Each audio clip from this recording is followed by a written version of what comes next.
Welcome back to Scene Rundown. Let us watch Shogun, A Dream of a Dream. In an unusual scene from episode 10 of Shogun, we see an elderly John Blackthorne lying in bed with his grandkids looking over his Japanese treasures. Mariko appears to be injury-free. There was a door between her and the explosive device, and it detonated on her back. At their meeting about Mariko's passing, Ishido and the regents don't seem to be at ease with Ishido's strategies. Ishido learns from Saiki Nobutatsu that Toranaga traveled to Edo in order to be ready for battle. That doesn't bother Ishido since he believes he has enough men to win any fight. He even accuses Toranaga of being responsible for Mariko's passing, claiming that he sacrificed her to make it appear as though Ishido was the one who killed her. Nevertheless, the Christian regents desire that Mariko be buried with honor. It is only until Lady Ochiba asserts her will that Ishido agrees to this idea. Ishido tries to sidestep the conversation of John Blackthorne as well, claiming that he no longer concerns him. The superstitious regents begin to question Ishido's intentions when an earthquake strikes Osaka just as he is signing the papers to go to war with Toranaga. Ishido requests that Yabushige get his army ready in an attempt to express gratitude for his assistance. Nevertheless, it appears that Yabushige's shell shock hasn't gone off, and the terrible results of his deeds have driven him insane. As John is being brought to Toranaga per Lord Kiyama's orders, the attention turns to him. John is escorted through the woods by Father Martin. They discuss the intricate details of Toranaga's schemes and if Mariko's soul was at rest when she passed away for a considerable amount of time. As John heads out of the Osaka docks, Martin tells him that Mariko asked the church to grant John permission to live, and that Martin has complied with her last wish.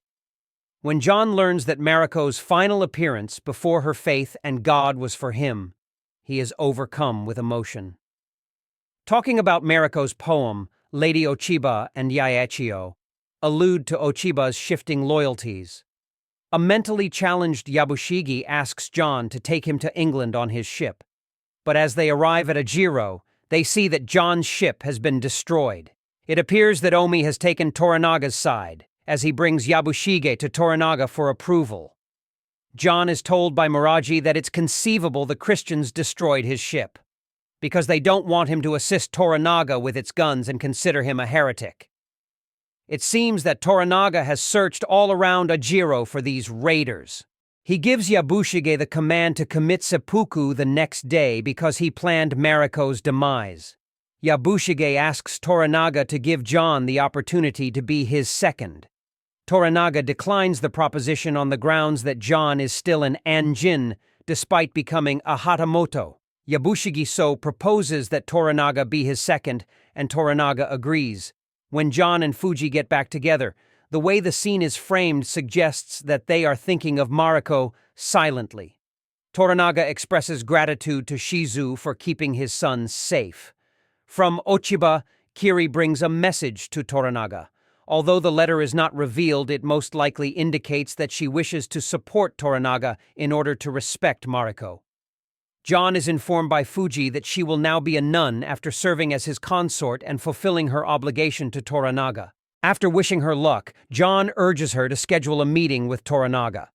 It is similar to a scene from a previous episode where Omi asked John to give up his guns when Omi arrives to escort John.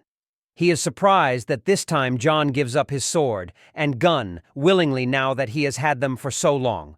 John assures Toranaga that the Ajiro people are not guilty. It was Mariko who destroyed the ship, not them, in order to save John's life. Toranaga ought to quit frightening the Ajiro people as a result of his search for bandits that burned the Erasmus. Toranaga declines John's suggestion. John then makes the decision to use seppuku in order to save Ajiro. This convinces Toranaga that John's intentions are pure and quickly prevents John from taking his own life. John is then given the task of rebuilding the ship and enabling his fleet.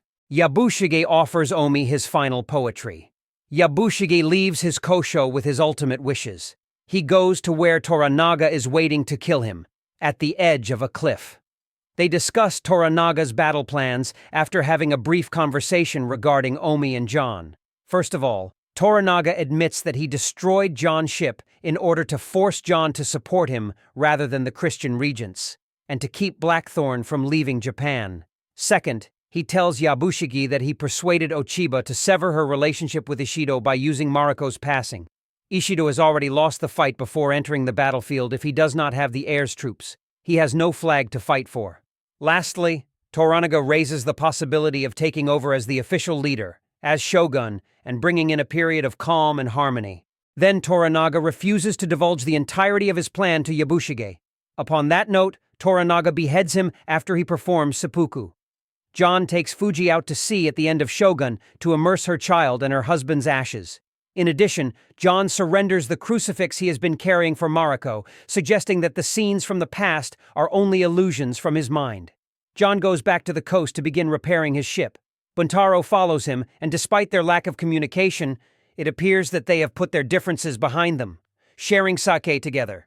When Toranaga turns to face the ship, John, and finally Japan, the triumphal music implies that Toranaga has come out on top in this complex but fascinating struggle. Many people will probably be a little let down that there wasn't a battle after all. Although Toranaga's goal and the plot's purpose are clear, the entire conclusion did feel a little underwhelming. Will there be a season 2? Thank you for watching. Please like and subscribe for the next video.